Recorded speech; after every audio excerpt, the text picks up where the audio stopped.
Que se cache-t-il derrière le stress d'une personne en éveil de conscience? Sujet: une femme d'affaires vit un mouvement qui met sa société en péril. Elle est très affectée par ce mouvement à un tel point qu'elle subit une perte abondante de cheveux sur le dessus de la tête. Question 1. Qu'est-ce qui provoque la perte de cheveux chez cette femme en évolution de conscience? Le problème vient du fait que cette personne prend son rôle de femme d'affaires trop au sérieux, dans le sens qu'elle croit que sa personnalité de femme d'affaires est réelle. D'un point de vue psychologique, cette personne vit un stress à l'extrême dans son ego à cause de la valeur qu'elle met sur la forme de ses acquis qu'elle craint de perdre.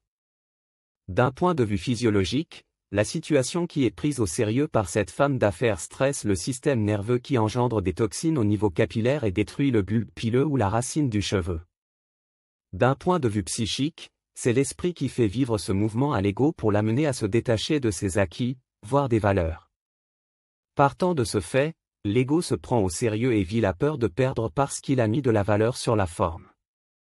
Question 2. Quelle est la source du stress chez cette personne?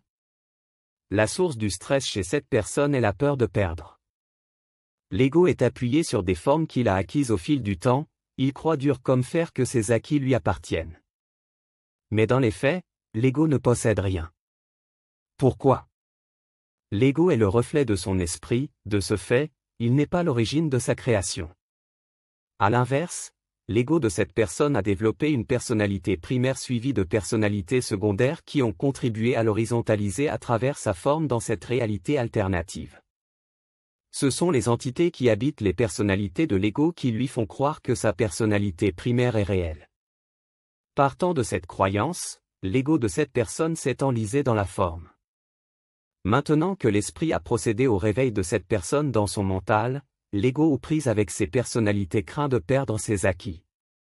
En fait, l'ego a peur de lâcher la main de son intellect parce qu'il craint de mourir. C'est cette peur du vide qui stresse cette personne qui est toujours accro à la forme de son ego. Question 3. Comment empêcher la création de toxines au niveau capillaire?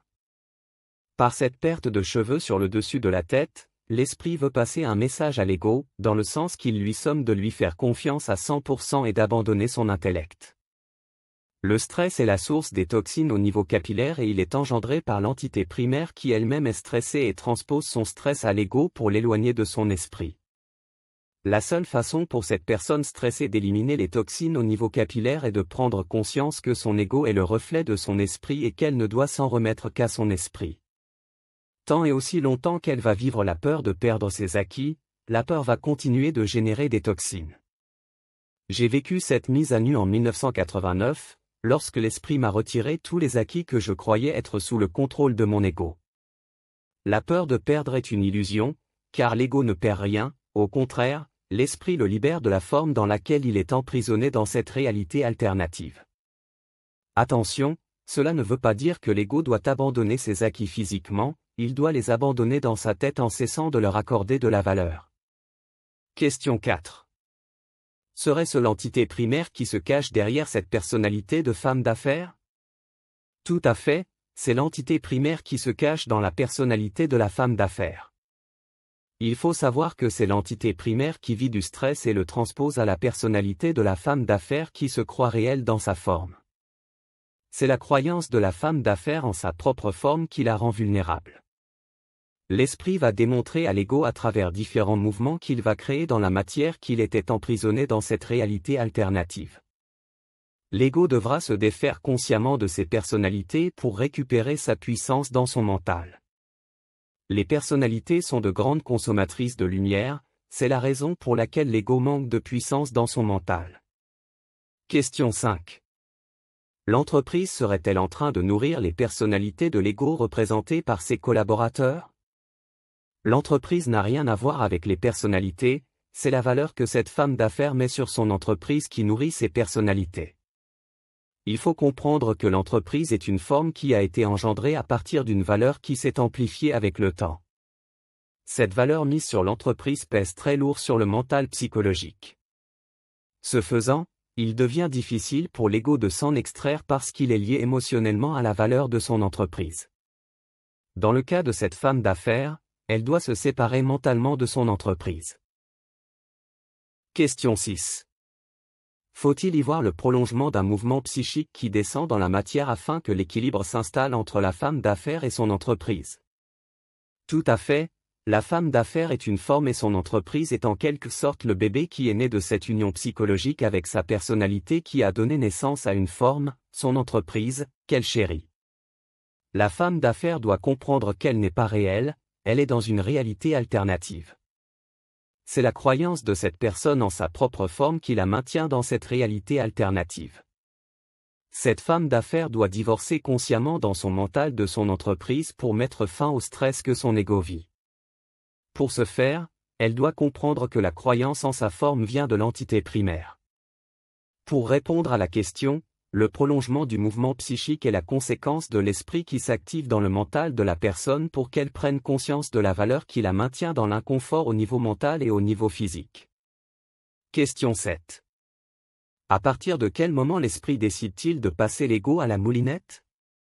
Aussitôt que l'esprit procède au réveil de l'ego dans son mental, il le prépare pour passer à la moulinette. L'esprit est progressif dans son mouvement pour démontrer sa présence à l'ego. L'esprit va agir subtilement en provoquant différents mouvements dans la matière pour capter l'attention de l'ego. C'est à cet instant que l'ego va commencer à s'interroger sur ce qu'il vit et surtout pourquoi il vit tel événement. C'est à travers les événements que l'esprit dialogue avec l'ego. En fait, l'esprit crée des mouvements dans la matière parce que l'ego n'est pas présent dans son mental. C'est la raison pour laquelle l'esprit utilise ce moyen de contournement pour signaler furtivement sa présence à l'ego. Question 8. Jusqu'où peut aller l'esprit pour mettre en péril les acquis de l'ego? Premièrement, l'ego ne possède rien, ce qu'il croit posséder est une illusion pour lui permettre de vivre sa programmation karmique. L'esprit a toujours été aux commandes. Ce que l'ego croit posséder, c'est l'esprit qui a créé les mouvements dans la matière pour séquestrer l'ego dans la forme du travail. Cela a contribué au développement des différents corps subtils. L'esprit peut entièrement dénuder l'ego de toutes ses possessions pour récupérer sa lumière emprisonnée dans cette réalité alternative. Ce que l'esprit veut faire comprendre à l'ego, c'est que celui-ci doit cesser de donner de la valeur à la forme, voire à toutes les formes. Si l'ego est en mesure d'assimiler cette notion, il ne sera pas dans l'obligation de perdre son entreprise, par exemple, car la séparation sera déjà faite dans son mental en lien avec la valeur de l'entreprise. Question 9. L'intégration de la mécanique de la valeur permettra-t-il à l'ego de récupérer sa densité capillaire? L'origine de la perte de cheveux, c'est le stress. L'origine du stress, c'est l'ego qui met de la valeur sur sa forme ainsi que sur toutes ses possessions acquises.